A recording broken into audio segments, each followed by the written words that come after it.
On the question of tariffs, obviously, like everybody else, I'm disappointed to see global tariffs in relation to steel and aluminium.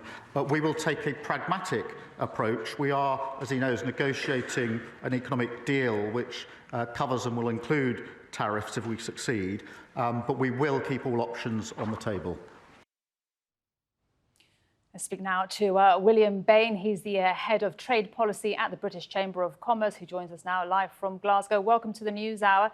So the British Prime Minister Keir Starmer's response to Trump's tariffs has been to keep all options on the table, as we've just heard there. But what exactly does that mean? Good evening, Maria. We think the right response is to focus on the negotiations that are underway between London and Washington to ensure that tariffs stay as low as possible, that we minimize the damage to the global economy. And let's be clear, with the tariffs that have been levied today, the biggest losses are going to be faced by US companies in supply chains that will no longer be able to receive steel on the terms they have been until today. The biggest impact on GDP will be in the US, and the biggest impact on consumers will be on American consumers.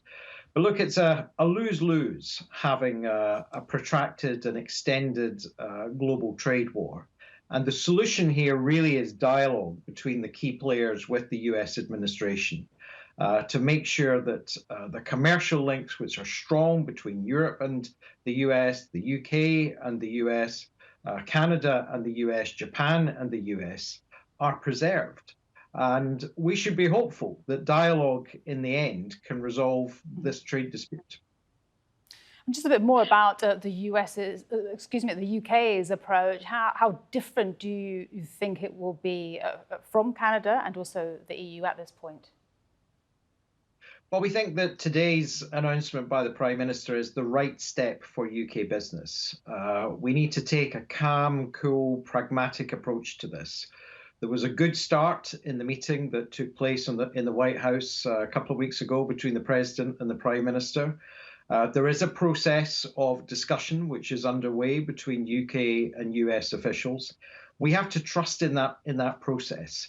But the fundamentals of our commercial relationship are really strong. £300 billion worth of bilateral trade each year, £700 billion worth of US investment in the UK. Mm-hmm.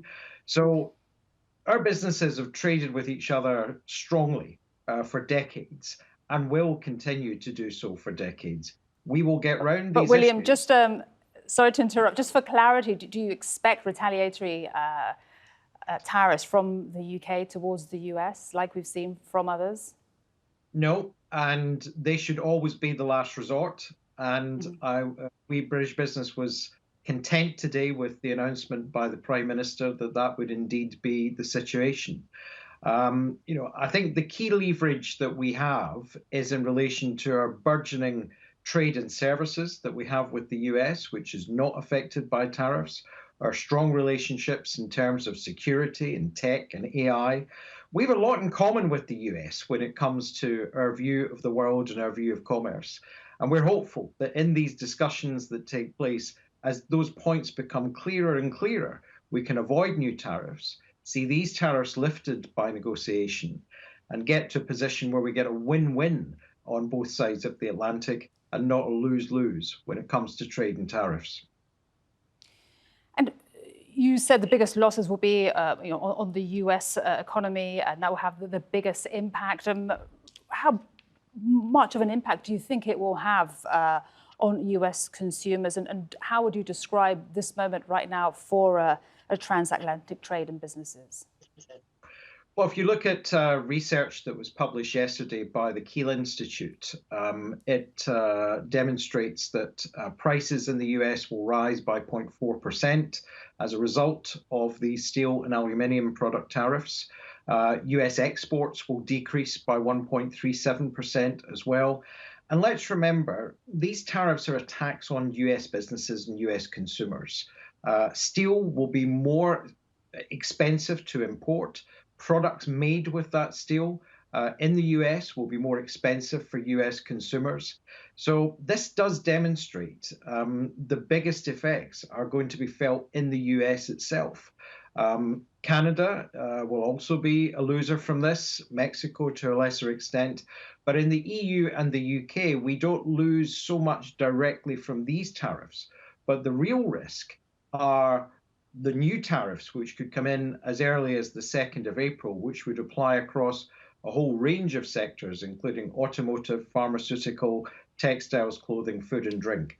And we've got to make sure that the dialogue that we have, respectful dialogue with the US administration, ensures that we don't get to that stage, because that's when the damage to the global economy would become very considerable indeed. We can avoid that with good discussions over the next few weeks.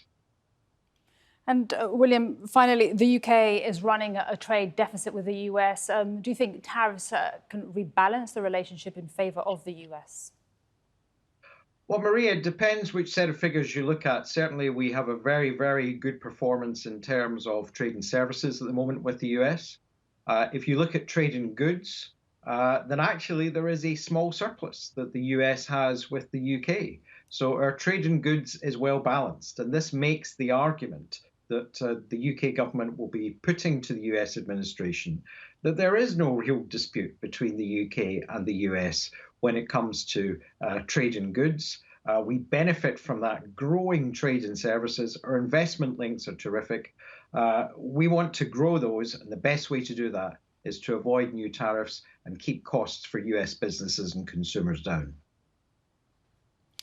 William, thank you very much indeed for speaking to us today on the News Hour. Thanks for your time and your insights. That was William Bain, from the head of trade policy at the British Chamber of Commerce. Thank you.